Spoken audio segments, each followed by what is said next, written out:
Seriously, that was the funniest presentation I've ever seen. I practiced all week. Totally nailed it. I'm pleased to announce that Alex is our new team lead. Please give them a hand.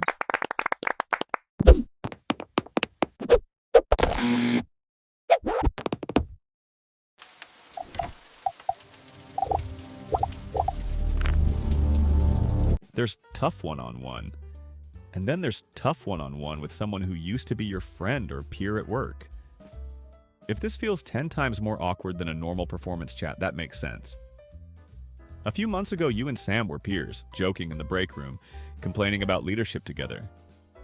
Now you're their manager, and they're missing deadlines, coming in late, or checked out, and you have to be the one to call it out. Hey, this is Elaine.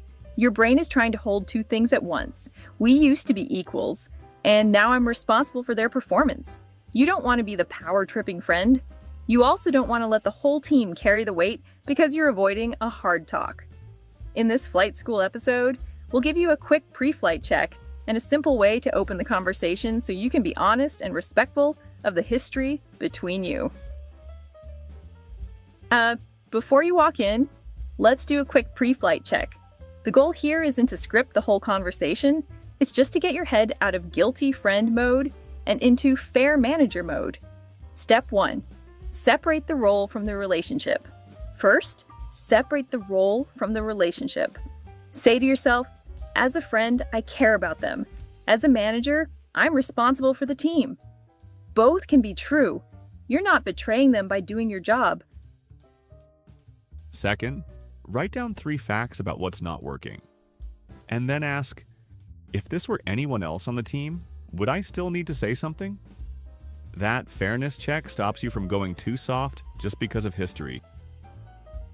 Third, decide how you'll name the weirdness out loud. Something like, because we used to be peers, this feels a little awkward to bring up, but I owe you honesty in this role. Saying it once clears some of the tension and shows you're not pretending nothing changed. And finally, quick body reset. Feet on the floor, 1 slow breath in, and a slightly longer breath out. Do that 3 times. As you exhale, you can think, steady. You don't have to feel amazing. You just need to feel steady enough to start. All right, let's look at how this usually goes when we don't have a plan.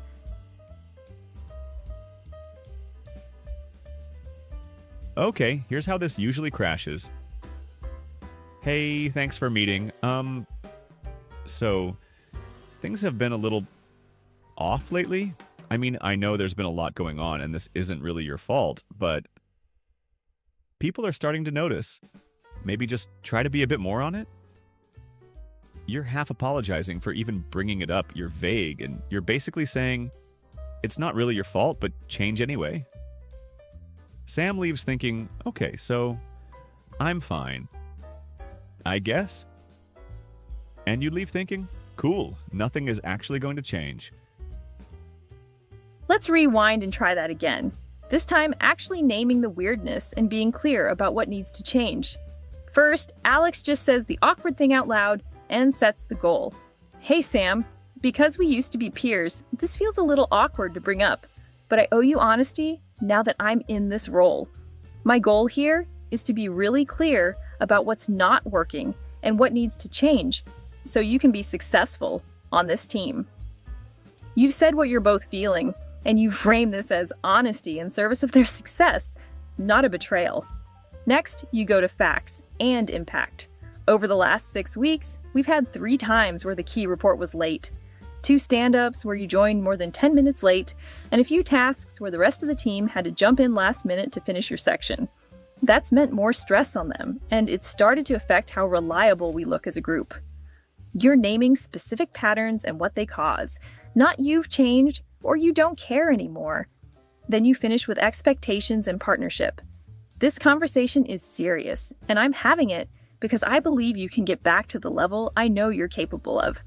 What on track looks like from here is reports in by end of day Thursday, on time for stand-up, and giving the team a heads up at least 24 hours if you're blocked. I want to check in with you weekly for the next month to see what's working or where you're stuck. Clear expectations, a time frame, and support. You're their manager, firm, fair, and on their side. There are a few tiny habits here that make this work. Habit 1. Say the awkward thing once. Because we used to be peers, this feels awkward. Once you name it, both of your nervous systems can unclench a little. Habit 2. Use the fairness test. Ask yourself, if this were anyone else, would I still need to say something? If the answer is yes, you're not being mean, you're being fair. Habit 3. Swap do better for specifics. Swap vague do better energy for specific, observable stuff. Reports on Thursday, on time for stand-up, 24 hours notice if blocked. Specifics are less personal and easier to follow. Let's put it together and recap. After a hard one-on-one, it's really normal to feel that emotional hangover. So before you sprint to the next task, run a tiny post-flight check. Step 1, one win. Write down one thing you did well. Even if it's small, I stuck to the facts. I didn't back away from the main point. Step 2, one tweak. Then write one thing you'll tweak next time. Next time, I'll pause longer after I share the examples. And not, I'm terrible at this. Just one adjustment. Step 3, reset your mind and body. Stand up, stretch. Walk to the kitchen, shake out your hands. As you move, you can think something like, that flight is over. I landed it. You're teaching your body that these conversations are hard, but survivable. You're not an anxious person pretending to be a leader. You're a leader whose nervous system is learning a new job. And every time you run this flight check, you teach your brain, I can feel anxious and still lead well. That's what emotionally intelligent leadership looks like from the inside. Being put in charge of a former peer is one of the hardest transitions as a new manager. You're not doing it wrong just because it feels weird. It is weird. But with a quick pre-flight check and a clear script, you can be a fair manager and a decent human at the same time. If you want the pre- and post-flight checklists for former peers as a one-pager, you can grab them via the link. Hey, this is Elaine. Save this video before your next one-on-one with a former peer. And if you've been in this exact situation, drop a comment and tell us what felt hardest about it. That helps us decide what to cover next.